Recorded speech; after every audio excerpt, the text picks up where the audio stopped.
In this video, we sit down with Mark Golder, a former managing director who transitioned into property investing after being made redundant. He's now using the HMO strategy, and Mark is turning rundown houses into highly yielding shared homes. I've been a managing director of an Australian firm for some time in commercial real estate, and I found myself in a position of redundancy. And I researched the academy, and I pretty much joined a week later. Wow, that's great. So we're going to be talking about commercial valuations, SASS pensions, avoiding joint venture mistakes. It was a large Victorian property in the northeast of England. There's no working kitchens or bathrooms, and most of the copper piping had been ripped out of the property. The refurb's £170,000. Oh my gosh. With fees and everything else, it's probably going to be around about 280 by the time we've staged it. Great. And what's the GDV?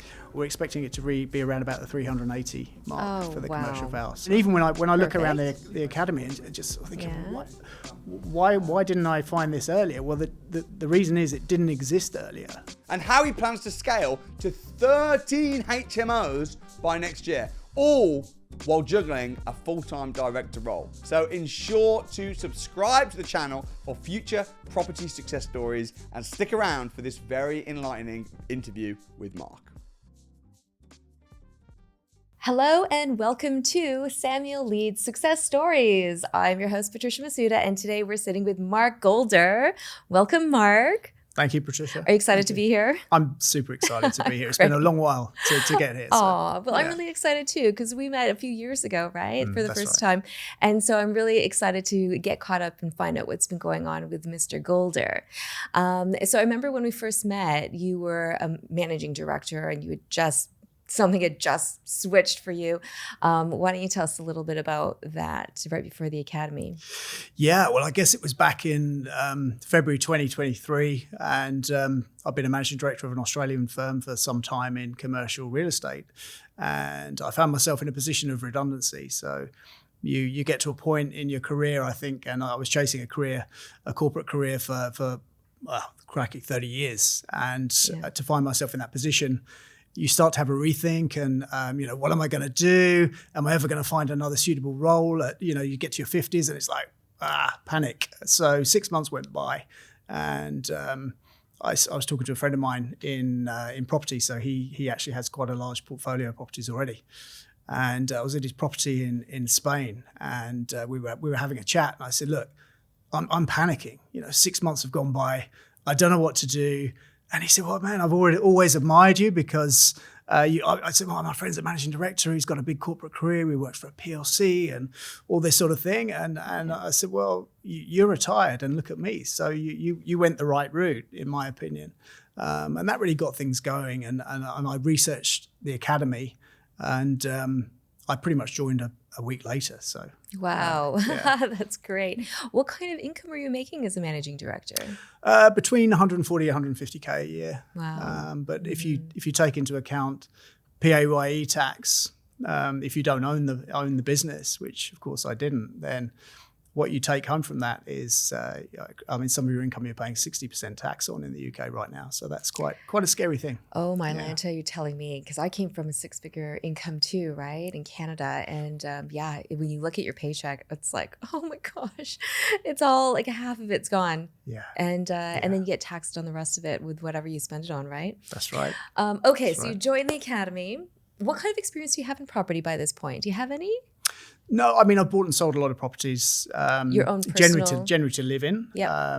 Over the years, and I'm old enough to remember the sort of it must have been the late 90s where interest rates got to something like 15% around there, and there was a crash. There's been several crashes, right? So so I've got a few experiences in that regard, and I've been in the construction related industry my entire career. So I've been in and around property, mainly commercial and industrial property though.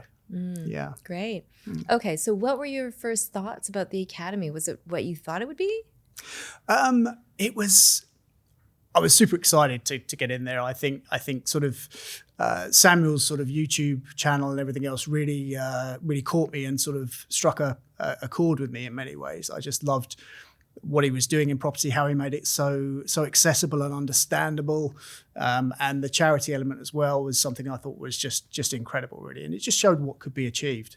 So I had high hopes, I think, for what to expect coming into the academy, and I think the training element, I dove straight into that, the in-person training at Heathrow. And that was just sort of quite mind-blowing, very, very intense, very long days, which are great. Yeah. But probably unlike anything I'd been a part of in my professional career so far, in the sense that it was super interactive. You end up sort of getting involved in doing activities rather than just sitting and listening and taking notes and that sort of thing. So it was really super high energy, and met some great people from all different walks of life. I think that was the real thing that struck me. Were you able to pick up any tips from watching this, from observing as a participant, the training? The tips in the context of property, or just tips generally, or running businesses? Running business. Yeah, I think the running businesses element, I think it was very slick. The whole process, the onboarding. I think you actually called me probably the next day or something like that. You're like, hi, I'm Mark, Patricia. Congratulations. which was a lovely touch. And I think in any business, it's got to be the customer first. And I think the academy really does do that to the next level. It's obsessed with the customer experience, which is something that it's so easy to forget, in business, particularly if you've been in business for a long time. I think you can never lose sight of that, and it's something the academy does so well. And also the high level of energy as well from all of the mentors, from the people that are presenting. It's just infectious. And I think that kind of environment for any kind of training really, it helps people learn, because there's nothing worse than sitting there, and we call it death by PowerPoint, and where you've got corporate presentations going on, and they just somebody's speaking in a monotone, and but it's the opposite, no engagement, right? And it's the opposite to that, and I think that was really, it's like, you got to know these things, you should do these things, but when you see a demonstration of it done so well, you just think, hey, this is I want to be around this. This is just gives me energy, So exactly. Yeah. All right, well, let's talk about your HMO. So you've got, how many bedrooms is it? So it's a 7-bed. It was a large Victorian property in the northeast of England, about 240 square metres. So it's a large property over 3 floors. I've taken that completely back to brick. So purchased that, when would that have been? Completed October last year, so 24. And then got started on the refurbishment in February, and we're nearly done. So it's been super challenging, getting around the regulations, and I mean, HMOs are countrywide, but I think if you don't know an area particularly well, which I didn't, this particular area, you really have to look into the local authorities' specific requirements. What area is it? It's in Stockton, in the northeast. Okay. Stockton-on-Tees, yeah. So it's they have some specific requirements that aren't necessarily the same as other parts of the country. So getting the right architect on board and specialists was really key to doing this, and the right build team as well, because it's 4 hours from where I live. So I think that's whilst I go up every month, it's still you need to trust the power team that you've got in place. So I've got a great power team up there now in terms of conveyancing and architects and build teams. So that's really helped. And where are you based then? I'm based out of Milton Keynes most of the time. Okay, so great. In the middle of the country, broadly speaking. Yeah. Milton Keynes is pretty. No, am I wrong? No, it has. It has some very pretty parts. So it's sort of it's only been around for 50 nearly, got to be nearly 60 years now. So it's kind of like new. It's new. It's based on the Okay. Los Angeles grid system. So you can get from one end to the other, really easily. And there's lots of sort of forestry. So you can, all the roads are underpassed. So it's nice. Yeah. I've lived there a while. Yeah. So how did you find this HMO then?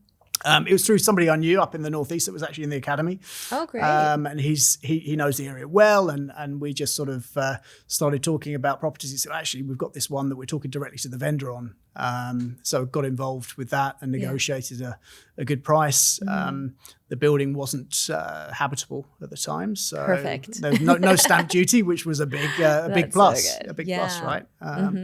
So and did a deal for cash, of course, quick turnaround, and just went from there. But how much did you buy it for? £95,000. Wow, come on. Yeah, so it was insane. You put that anywhere else in the country, and it's a lot more. Obviously, definitely. It's significantly more money. 7-bed Victorian house, and before it was you turned into an HMO. It was like a residential home. It was running as a sort of bed sit type property before that, but it had fallen into sort of disrepair and it'd been pretty much wrecked. So there was nothing in there. There's no working kitchens or bathrooms, and most of the copper piping had been ripped out of the property. So it was in a bad way. It was in a bad way. The roof was your okay roof? though. The roof was okay. That was about the roof and the walls. That's about it. That's all you need. That's all you need, right? Yeah. And how much did you have to pay for the refurb? The refurb's £170,000. Oh my gosh. So it's a lot. 170. So it's 260 all in. Yes. Well, with fees and everything else, it's probably going to be around about 280 by the time we've staged it as well. So obviously, with the staging's about to happen very soon too. Oh right, that's going to cost some money to get that all. So we'll probably be about 280, including all the fees and the staging. Great. So, and what's the GDV? Well, we're just going to get commercial valuation on the property, which is obviously based upon the rental income.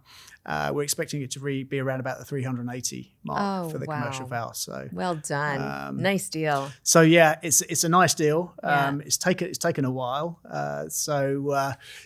Just getting the right commercial valuer is important as well. Oh, how do you find the right commercial valuer? It's really by networking, because we know some other investors who've actually got caught out with commercial valuations, because some of the lenders will appoint and dictate to commercial valuers and create what's known as a hybrid valuation. So they base 50% of the value on the bricks and mortar value of the property, and the other 50% on the rental income. And of course, that gives you a much lower valuation than you need to pull all of your money out at the end of the deal. So that's right. So getting a commercial valuer that treats it as a commercial valuation and work backwards to find the lender whose panel they're on is almost the process that you need to follow. So you can easily get caught out. And I know other investors that I work with that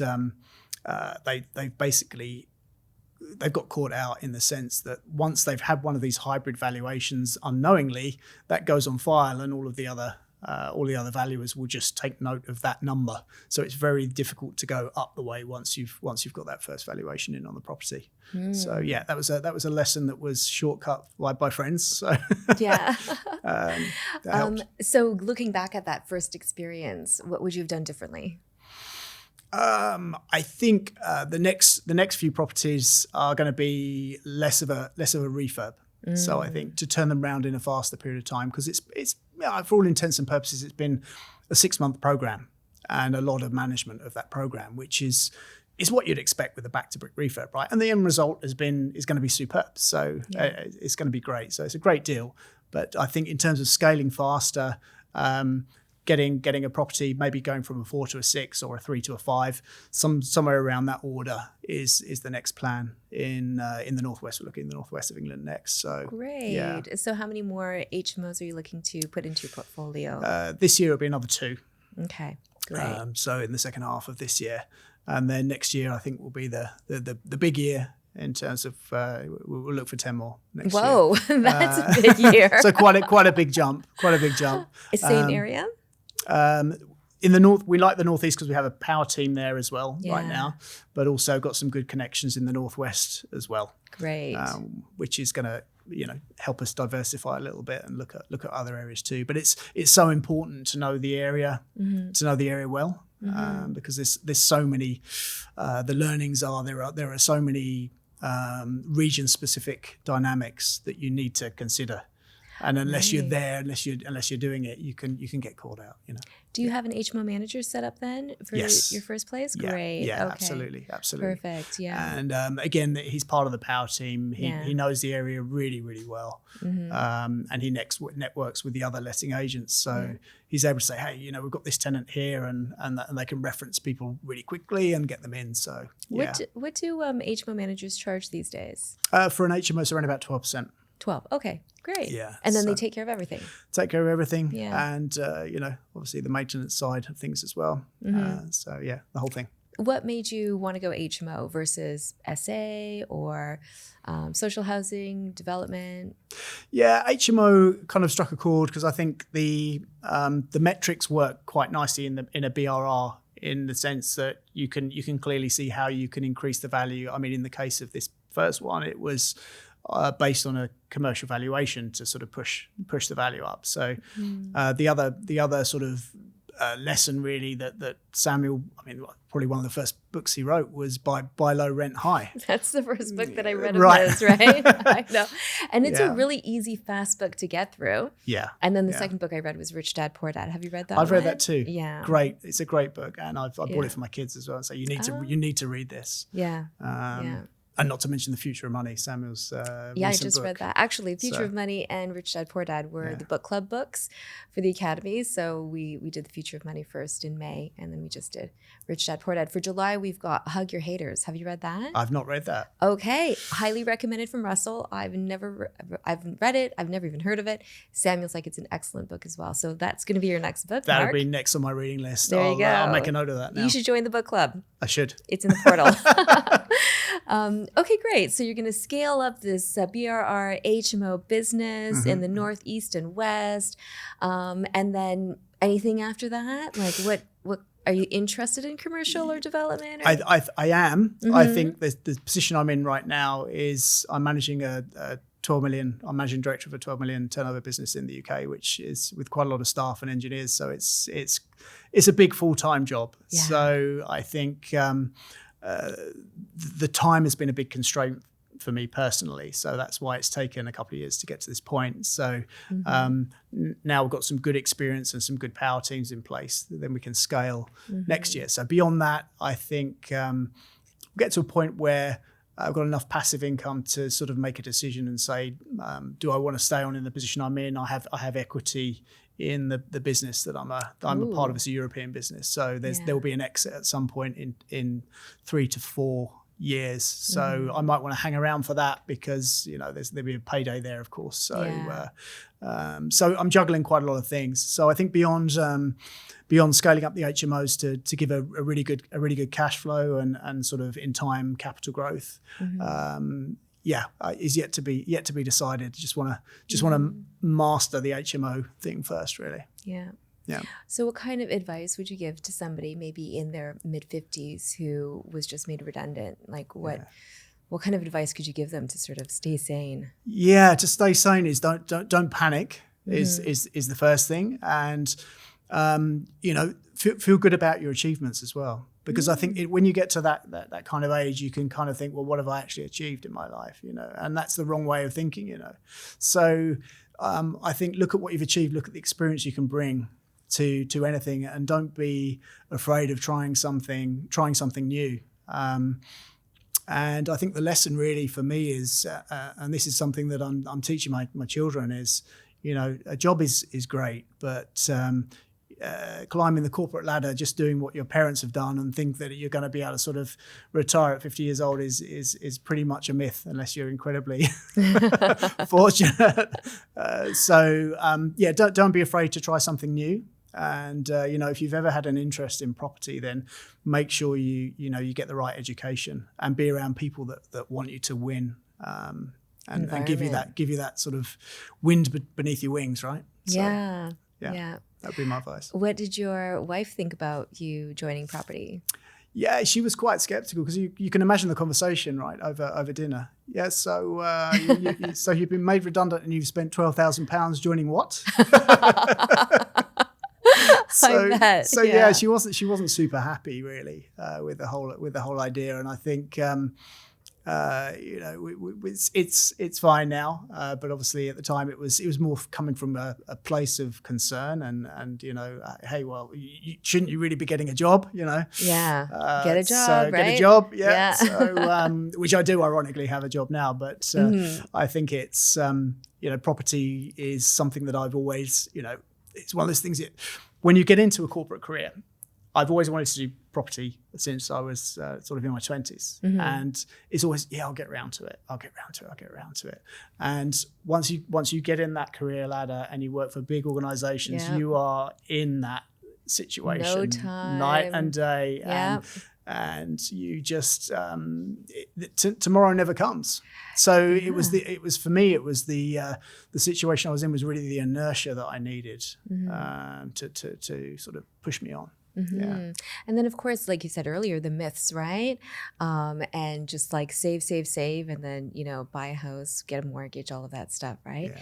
And pay off the mortgage as fast as you can. So you don't really have that extra cash to invest in an investment property, right? Exactly. That's going to make you a return. The difference is with the assets versus liabilities, right? Exactly. Yeah. So it's really difficult, especially the older you get, to unwind all of those myths out of your head. Yeah. And start to open your mind to new ways to think about how money works, right? Absolutely. And then it's almost, and I think a lot of people, and that regardless of what age you are, everyone will say, well, I haven't got any money. How can I start? And then you'll have this assumption that look, everybody that's ever been successful in it, they've always had parents that have helped them start their business or given them money, or it's been a family business, and that could never be me. I think that's the trap that mentally a lot of people fall into. Yeah. And I think, it's almost that conversation, what would you say to your 20-year-old self? And I often think that. What would you say, knowing what you know now?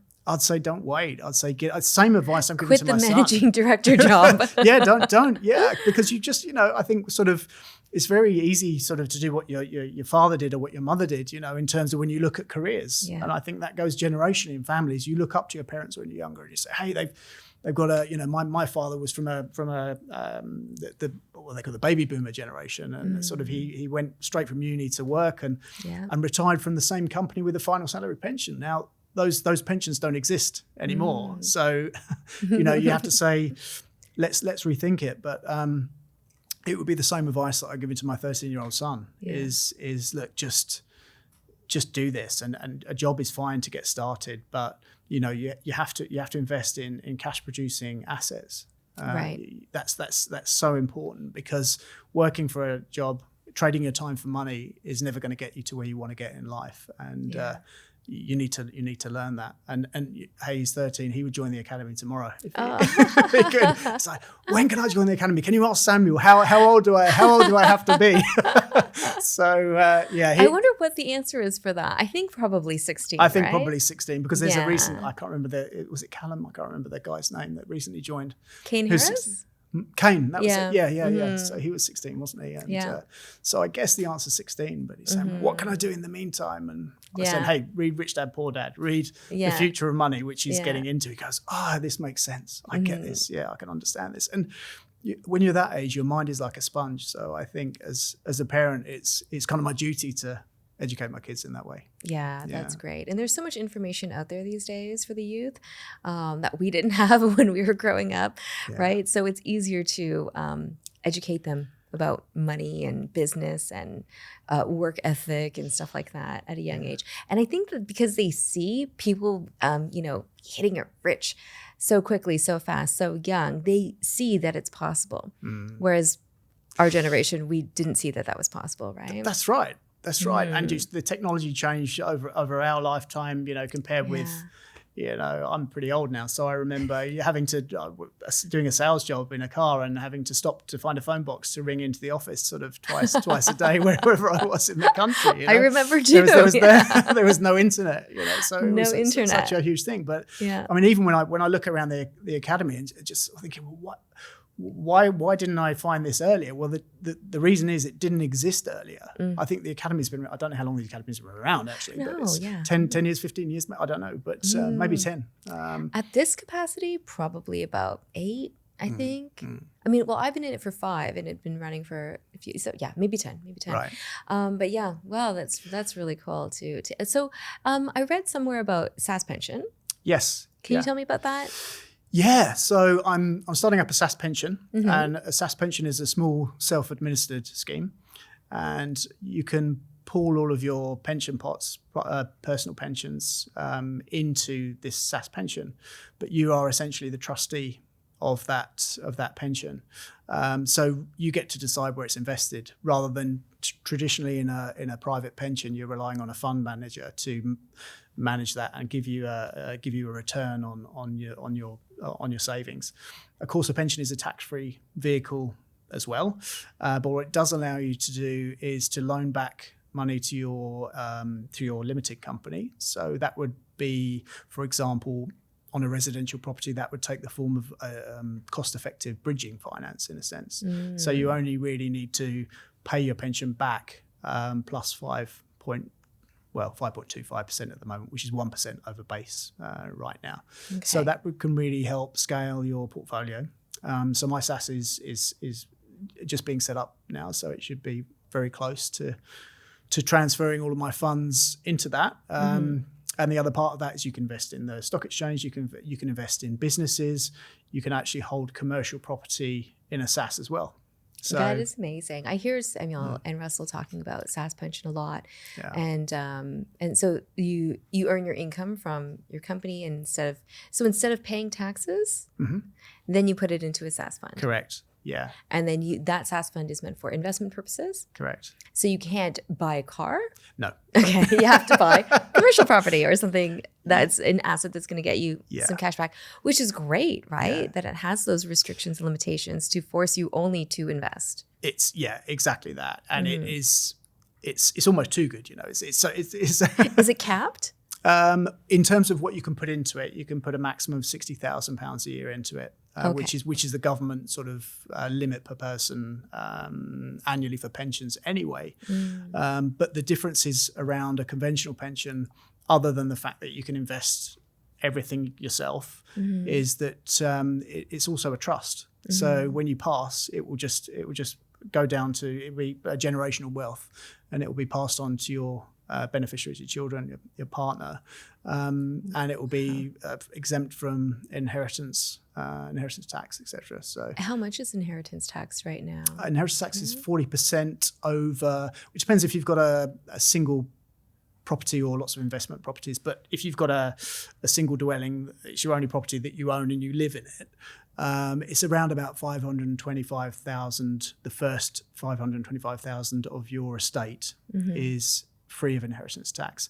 Everything above that is 40%. So 40% is a huge amount to give to the government. And when you could be giving it to your family, right? You could be passing it on to your family. I mean, I remember when I first heard that there was an inheritance tax, I did not even understand why that was allowed. Yeah. Right? Yeah, that's right. That's right. Well, because we've paid tax on our income. So why are we paying tax again when we pass away to give it to our kids? Yeah.